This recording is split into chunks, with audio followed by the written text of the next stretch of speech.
You're listening to the Dillo's Dojo podcast, hosted by Dylan Dillo Smith, Midwestern Ontario one and only MMA podcast, where we interview MMA fighters and voice actors like Sergeant Frank Woods.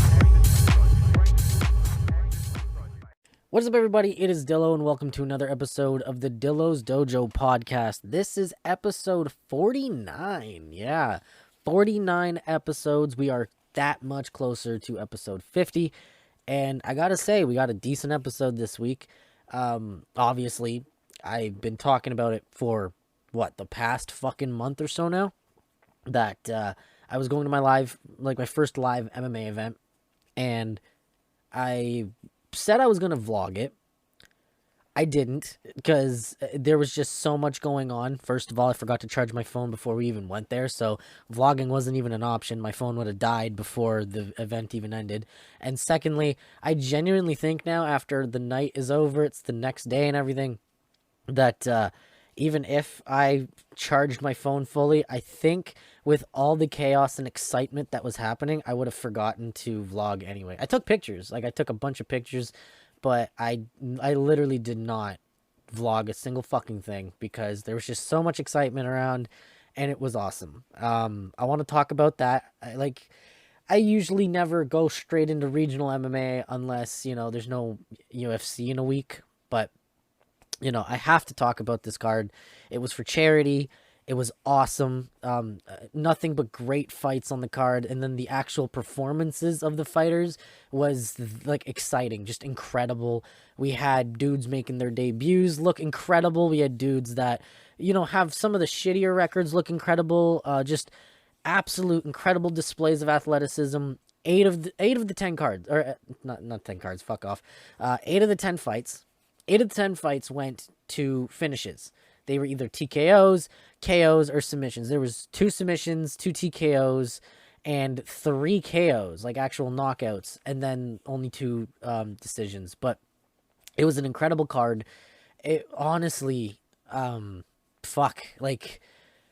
think they lost a fight or 2 leading to this fight night, but either way, it was still an incredible card, and I loved it. The main event was former UFC fighter Kyle Prepolek versus Marco Elpidio, who is an absolute killer in Ultimate Warrior Challenge over in Mexico right now. He was making his North American debut, his Canadian debut, and he wanted to kind of spoil the homecoming parade of Kyle Prepolek. So we'll get into that, and we'll get into all the results, and I'll talk about my experience, because I have to say this before I get into just, the whole fucking fight card. I want to talk about the actual experience itself. When it comes to being in an arena and going to live events, of course you're going to have assholes that are just drunk, dumb, disorderly, and we had those, but funnily enough, it wasn't the men that were the drunk, disorderly, annoying types that were near us. It was these fucking white girls that were just already sloshed. Clearly they'd been pre-drinking before the fights even started. We had this one woman who was probably my age, a bit older, who looked all dolled up. I'm assuming her boyfriend was one of the fighters on the card, because later on there was a guy fighting, and she was just constantly screaming for the guy. But just before the fights even started, everybody, the cage is getting set up. Some of the fighters are going to the cage, getting the feel for the cage and everything. And it's basically everyone's talking amongst themselves while everything's getting set up and all that. And she just sits down and goes, "Whoa!" in the most loud fucking, tone ever. And if that hurt your ears just then, me doing that, imagine her doing that for a prolonged amount of time. It wasn't repeated. It was that woo, but prolonged. And so annoying. And she did it throughout the night. And then if that wasn't enough, when her boyfriend fought, she kept screaming his name in the most annoying way ever. Just, "Let's go, Gord! Let's go, Gord!" in the most fucking annoying voice ever. So, of course, we get those, and, it's whatever. But, I looked past it. I really enjoyed the fights. I really enjoyed the night, the experience. I gotta say, if you ever get a chance to even go to a regional, and I mean it, a regional MMA promotion, and go to one of their live events, do it, man. The atmosphere is incredible.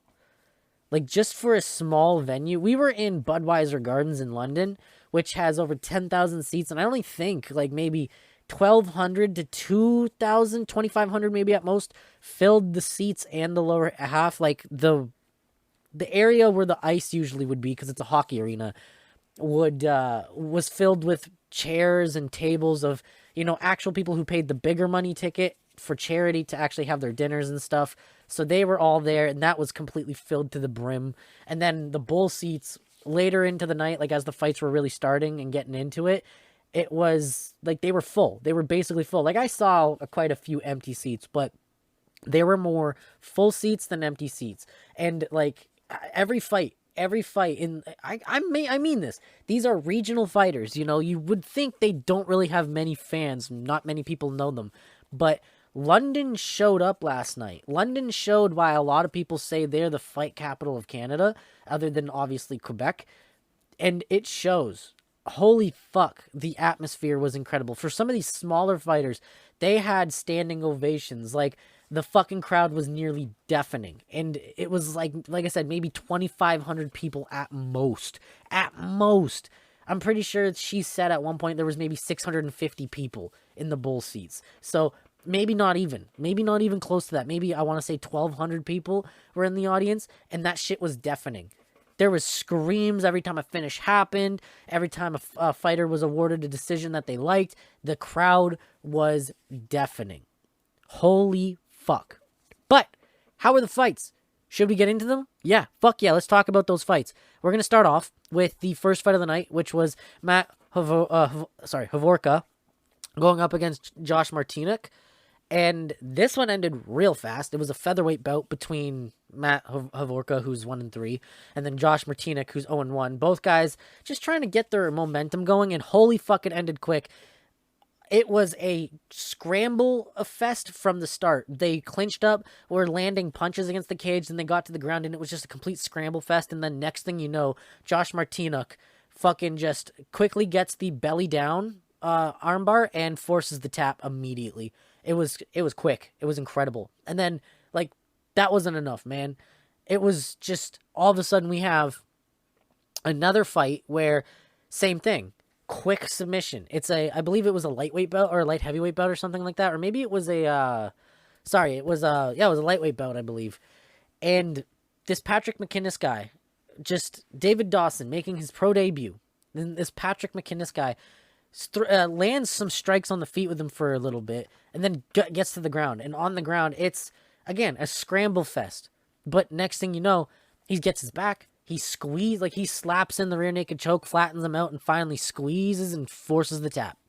Like, it was only a matter of time with how quick he just got that back and then slapped that in. And then if that wasn't enough, we had a light heavyweight fight that was an absolute banger. This was the one where the girl was utterly fucking annoying. This was her boyfriend's fight. Gordon Cunningham versus Mike Wermody. And Gord Cunningham, bro, just because his girlfriend was being annoying, I wanted to see him get knocked out. But this man's a fucking beast.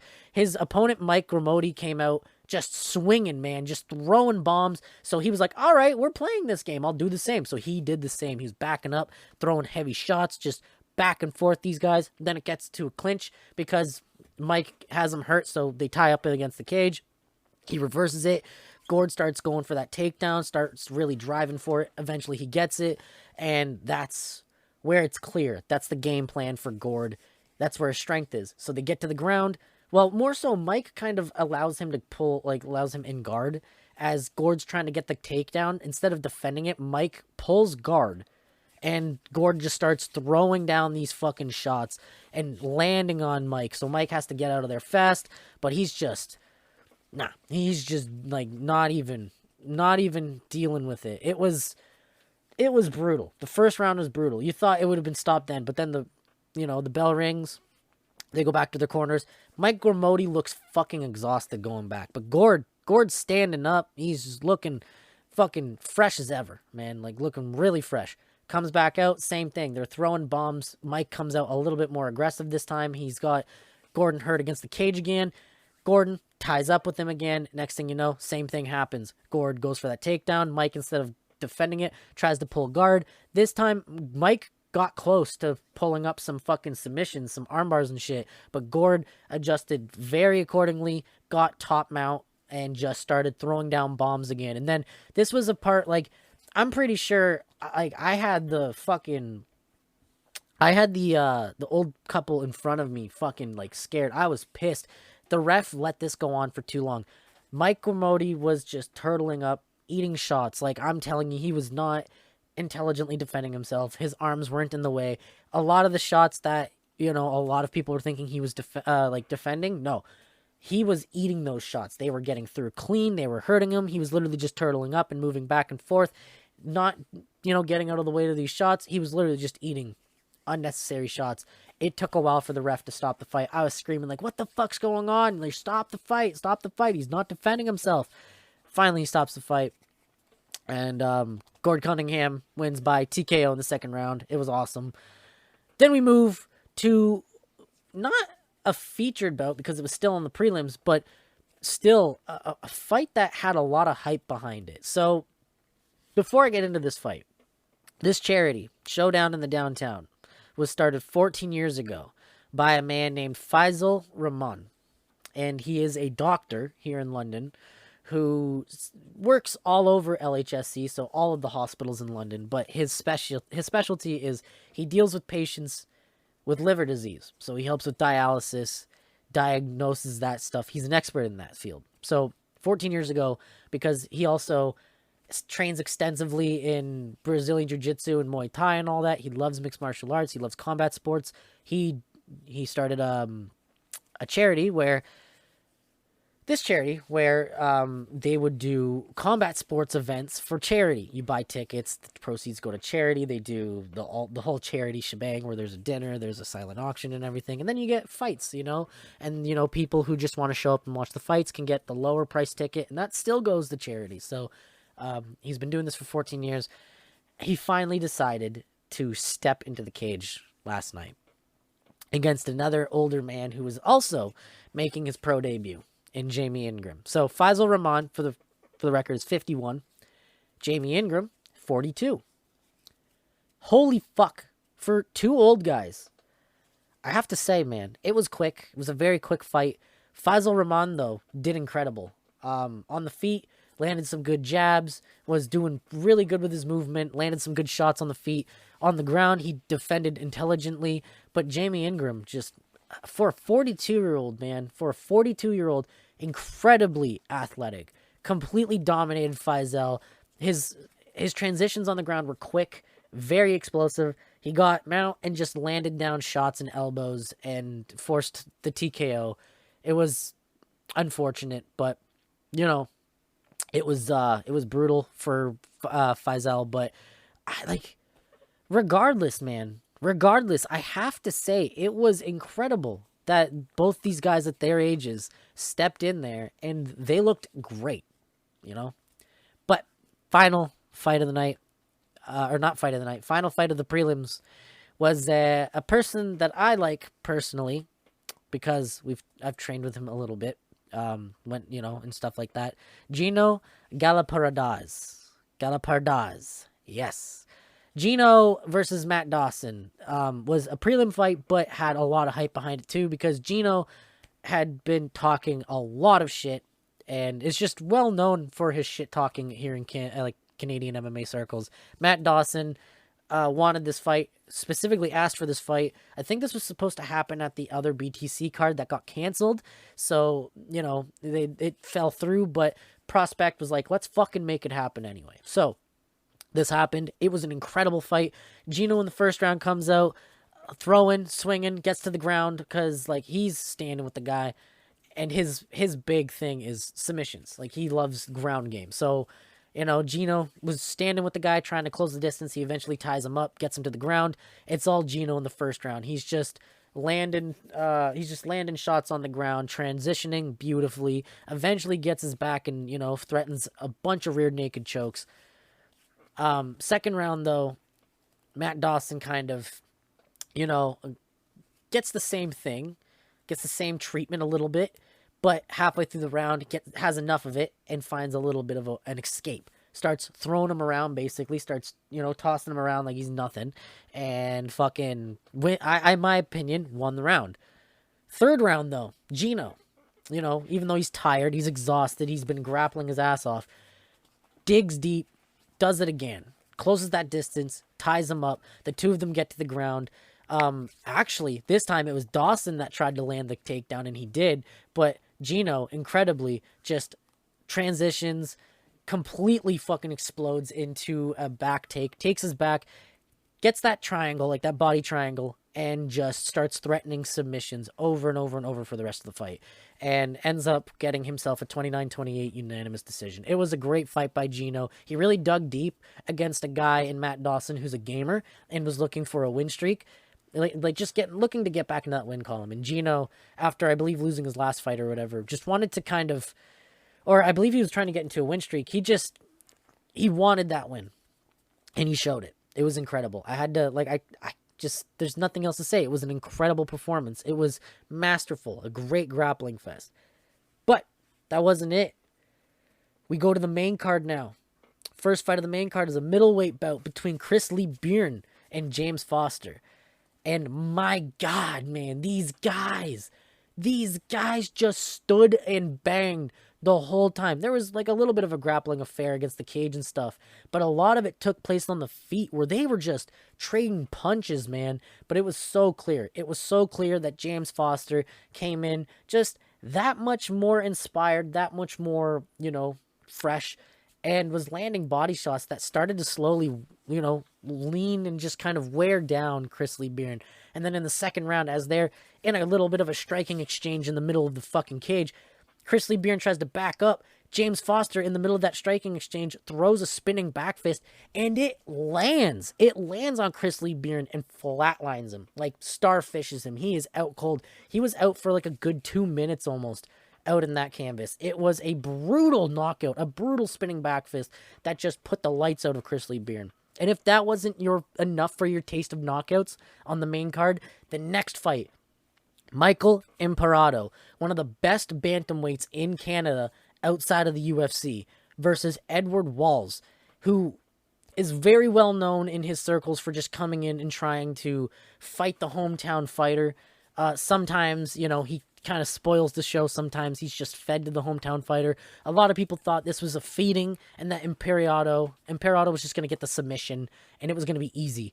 Well, my friends, Edward Walls had a different set of plans last night because Michael Imparato came in throwing a flurry of strikes to close the distance, and as he did, backing Edward Walls against the cage, Edward Walls with an uppercut and hook combo just flatlines Michael Imparato, like bounces, like he hit the canvas so hard he bounced. He was slightly in a fetal position, out fucking cold. Good for a solid, out cold for a solid half minute, maybe a minute. He was done.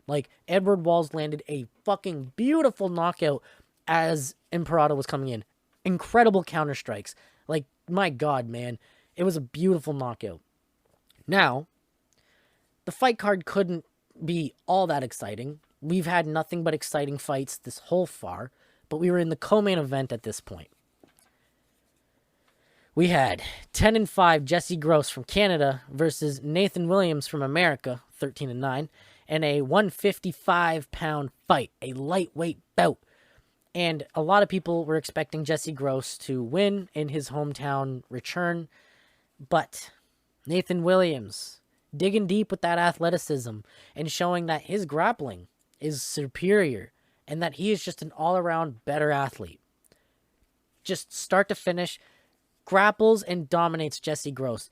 The same game plan over and over. Takes his back, threatens the back or the rear naked choke constantly as Jesse Gross constantly tries to wiggle and move and try to get him off. But no, Nathan Williams did not letting go with that fucking deadly body tight triangle, man. Oh God, it was tight. You could see how tight he was squeezing, and he was just threatening the submissions over and over again. He wasn't just sitting on one side. He would throw strikes. He would throw fucking elbows. He would throw hammer fists and then try to, threaten it with his one hand, and then he'd switch hands and then throw strikes again. He would mix it up constantly. And while it was boring, it was a great showing by Nathan Williams. He did what he had had to do. He dug deep. He showed his athleticism. He played his game. He had a game plan, clearly, and he stuck to it. And it worked out perfectly for him.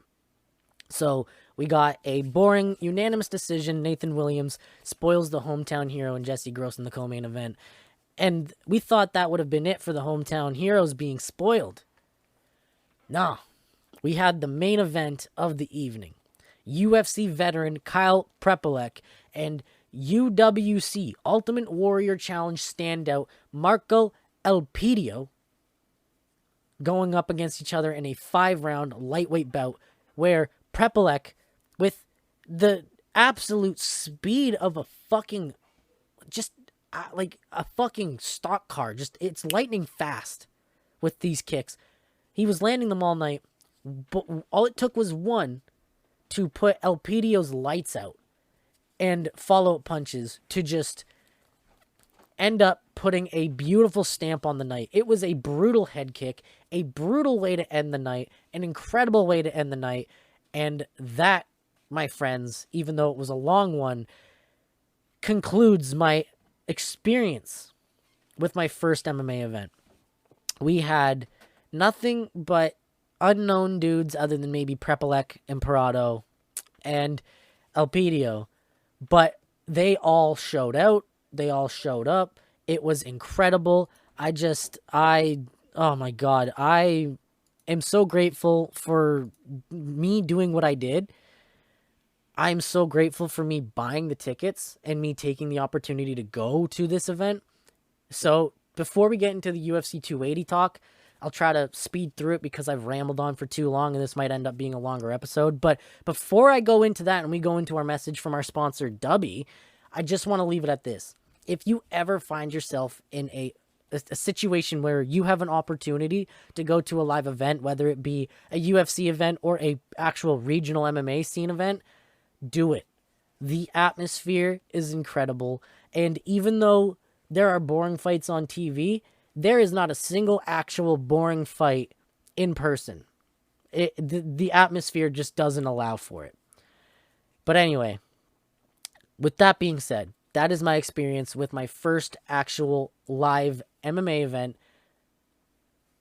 Now, a message from our sponsor, Dubby. Before we get into the podcast, I just want to talk to you guys about my new sponsor, Dubby. What is Dubby? Dubby is a powdered energy drink that is actually a clean energy drink that's made to give you a focus with no crash or jitters or any angst that the other energy drinks on the market give you. They're also made with no maltodextrin fillers. They don't use any artificial dyes or any coloring, anything like that. And on top of that, Dubby contains vitamins, amino acids, nootropics, and caffeine that keeps you going. And on top of that, it's gluten-free. So if you're worried about your gluten intake, it's okay. These guys got you covered.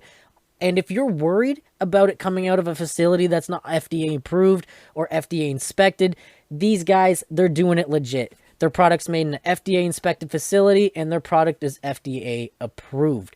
So if you want to try any of these awesome flavors, because let's be honest, I'm about to tell you this, their flavors are all unique. You're not going to find a flavor anywhere else, only here at Dubby. So if you want to try 3 of their awesome new flavors in a starter pack with your own mixer cup, go on their website, pick the starter pack. It's $14.99. If you want to get 10% off of it, use Dillo's Dojo at checkout. That's DILLOS DOJO at checkout for 10% off. Once again, I want to thank Dubby for sponsoring the podcast. Anyway, enjoy your Dubby drink if you manage to use my code. Let's get back to the fights, folks. All right, we're back. So, honestly, yesterday was fucking awesome. Got that live event, and before, in the morning / afternoon, I got this awesome card. But a lot of weird things happen this card, so, I mean, let's just fucking jump right into it, because we're already, like, strapped for time as is. So, starting off in the prelims, we had Carol Rosa versus Lena Landsberg, and this fight, typical fight, except, I think it was the first round, Carol Rosa had Lena Landsberg really hurt, but Lena Landsberg at the time was a downed opponent trying to get up. She was still down. She was still considered grounded. And Carol Rosa threw a fucking knee out of hell that that Lena Landsberg, to her credit, didn't try to fucking, didn't try to milk or anything. and the ref immediately took a point from Carol Rosa. So, weird start as is. But Carol Rosa ends up picking up the majority decision anyway, despite being, having a point deducted. The next fight was a flyweight fight between London's own Malcolm Gordon and Muhammad Mokaev. Malcolm Gordon's not originally from London, for the record. He's from Calgary, but he trains a lot in London. I believe he lives in London now, too. So, he trains a lot here. He lives here. He's a Londoner. But he was up against Muhammad Mokaev. And a lot of people, he was the biggest underdog on the card. Mokaev was a 1150 favorite, and I believe Malcolm Gordon was like an 850 plus 850 underdog or something like that.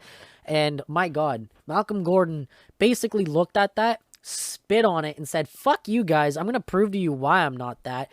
And gave Muhammad Mokaev one of his hardest fights on the feet, on the ground. He was not complacent at all. He was giving Muhammad Mokaev trouble. Actually had Muhammad Mokaev like threatened at a couple points in the fight, but Mokaev he was actually, I think, down on the scorecards going into the end of the third fucking round, and Mokaev pulled out this armbar that got Malcolm Gordon to scream in pain. Mokaev pulling out the quick armbar to just fucking pull out a win out of his ass. It was crazy, but good showing by Malcolm Gordon, man. I was super proud of him, and Muhammad Mokaev looking to be a threat in the flyweight division, going to be the next big thing, hopefully, honestly.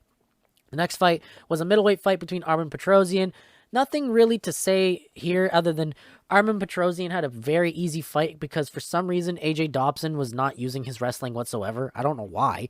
His corner kept screaming for him to do it as well, but it's like he just either didn't hear them, he just tuned them out, or he just chose to ignore his corner. But either way, AJ Dobson got fucking dominated on all scorecards, 30-27, all because he wouldn't listen to his corner. The next fight, though, was Abu Bakar Nurmagomedov and Omar Gadziev. In this fight, as expected, typical wrestling fest, but Nurmagomedov coming out on top with a 29-28 on two judges' scorecards and a 30-27 decision win. The next fight, though, was a wild fight, a fight that actually had me very excited. Nikita Krylov versus Volkan Ozdemir. Nikita Krylov tried his typical wrestling shit, but after a while kind of gave up and started to outstrike Volkan. And Volkan just throwing it back, man. These guys were going back and forth. It made it a very exciting fight, but Nikita Krylov coming out on top on all judges' scorecards. We move on to the co-main of the prelims, Kyle Barallo versus Makhmed Muradov. This one was another cookie-cutter fight where it was a lot of wrestling. Kyle Barallo coming out on top. The weird thing was Muradov was doing his what you're allowed to do. You're allowed to cover the mouth and kind of push off with your hands, just as long as your fingers aren't raking, and they weren't. But the ref continuously kept warning Muradov to watch his hands and kept yelling at him. Never took a point, weirdly enough. Never stopped position, just kept yelling at Muradov specifically, even though Barallo was doing it, and Barallo was also kind of trying to rake at Muradov's eyes unintentionally as he was doing the same thing. But again, nothing said. It was so fucking weird. And whatever, though. Kyle Barallo comes out on top, wins a 30-27 decision. That brings us to the final fight of the prelims where we had Bilal Muhammad and Sean Brady. This one was hilarious because I had to watch this back this morning because I fucking missed it because I looked at the fight. I was like, this is going to be a fucking grapple fest, man. Sean Brady is a Brazilian Jiu-Jitsu phenom. Bilal Muhammad is a wrestler through and through. This is going to be a boring fight. It usually is with Bilal. So I went and had a shower. Turns out that was the biggest mistake I ever made because Bilal Muhammad came out swinging, and so did Sean Brady. They literally had a kickboxing match. Only 2 takedowns attempted. None of them were landed. It was just straight up striking between the two of them, and Bilal Muhammad comes out on top with TKO, with a fucking brutal TKO. It was, oh my God, it was crazy. I was very upset that I missed the fight. I watched it this morning, though, because Fight Pass is a beautiful gift. And I was so sad even more when I watched the fight. I was like, I missed this because I wanted to get cleaned up. What the fuck? I was so upset. But great win by Bilal Muhammad. Really, really called out all the fucking welterweights there. My God, man, just really kind of said, fuck you guys for saying I'm boring and I don't deserve the next title shot. Give me the next title shot. This undefeated prospect that was touted as the next guy to challenge for the title just came in and I finished him within 2 rounds. Fuck. I was like, damn, Bilal, way to make a statement. Next one is the main card. We had Manon Fiorot versus Caitlin Chukagian. Not a fight. Not a fan of this whatsoever. Yeah, like I said, not a fan whatsoever. This fight was fairly fucking slow paced. Very, very like, oh god, just very boring. I watched it, unfortunately, but Manon Fiorot winning a 29-28 decision because Chukagian just can't box.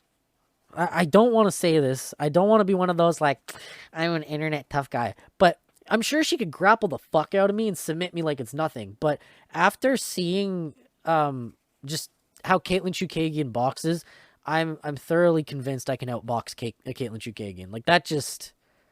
I don't know what was going on with her last night, but... Nah, not it. That was not it. That was not the number one contender, Caitlin Chukagian. Not at all. Next fight was Beneil Dariush versus Mateus Gamrot. This was a little bit more of a surprise with how the fight went, but nonetheless, it was still like quite exciting. Mateus Gamrot kept trying to go for the takedowns. He got a couple of them, but Beneil Dariush, man, just big brothering him the whole fight. Every time Mateus got him down, Beneil would scramble, reverse position, get dominant position. Or on the feet, he would completely outstrike Gamrot, land brutal shots, and then take him down like it's nothing. Like, Beneil Dariush, man, just showed why he's one of the top lightweights and why we shouldn't... We need to stop fucking forgetting about him. Let's be honest. We need to stop forgetting about Beneil Dariush. But, oh my god, great win. 30-27 on two judges' scorecards, 29-28 on another. Unanimous decision win. Just a great win from Beneil Dariush. Completely upset, an absolute killer in Mateus Gamrot as well. Like, completely nullified him. Just dominated him in every aspect. That being said, we are down to the last three fights of the evening. And this one, God, this one is full of controversy. And I'm going to say it. It was a fucking robbery, in my opinion. And I'll get into it in a bit. But Sean O'Malley versus Peter Yan. Peter Yan, man, doing exactly what everyone thought was going to happen. He was going to close the distance and really try to outstrike Sean within the distance and take him down a lot. And that's exactly what happened. It was very close in terms of strikes on the feet. The only definitive thing was there was a cut on Peter Yan's eye, or above Peter Yan's eye. It was on his eyebrow. But like, other than that, there was no definitiveness of like the damage being done and the significant strikes. Like I said, O'Malley may have landed slightly more, and that's about it. It was very close on the feet. So, you know, based on judging criteria, you would go to the next best option, the next criteria, and that'd be grappling, which was complete domination by Peter Yan. One whole round worth, 6 minutes worth of of ground control. 1/3 of the fucking fight was spent on the ground, but some reason Sean O'Malley got a 29-28 split decision. And I'm not the only one who thinks this. There are so many fucking pro fighters that were saying that this was a fucking robbery as well. There's no way, and I'm going to say this, there is no way within the actual scoring criteria of this sport that a cut determines the winning fucking scorecard. There's no way. They were close on an unofficial scorecard. It was like 61-51 Sean O'Malley. And then on an actual official, not scorecard, official stat card, I think it was the truck stat card, Peter Yan outstruck him and landed more damaging shots than that fucking knee that cut him open, and dominated him for 1/3 of the fight on the ground. Yet, Sean O'Malley won via a split decision. Sean O'Malley knew that he didn't even win. He didn't even give a definitive answer. I think it was DC who was in the cage with him, asked, "Did you know you won that fight leading into the decision?" And Sean O'Malley gave him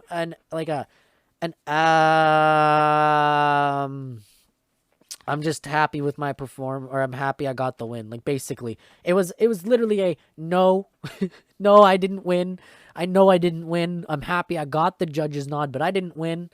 And, God, it just was such a sour note. And if that wasn't enough to kind of put a sour note to everything, Aljamain Sterling I wanted him to win, but I also wanted Dillashaw to win after Aljo's most recent posts. If you didn't know, Aljo kind of went on a titter. Give me a moment while I collect myself. He went on a Twitter tangent after meeting Mr. Top G himself, Andrew Tate, and a lot of it was him saying we shouldn't believe a lot of rape victims and blaming the rape victims for certain things that they do to seduce their perpetrators. He did specify that he doesn't think rape is okay, but he was also blaming the rape victims in his tweets. So I didn't want him to win after that, and I wanted Dillashaw to win. And literally, the first exchange that ends up on the ground, Dillashaw dislocates his shoulder.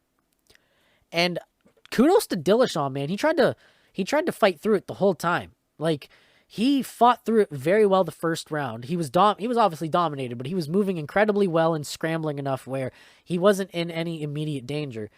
Going into the second round, though, and the man's a fucking beast. He just kept screaming at his corner to pop it back in, and they popped it back in, like, successfully, unlike Aaron Pico. And, my God, man, just, again, tried to fight through it.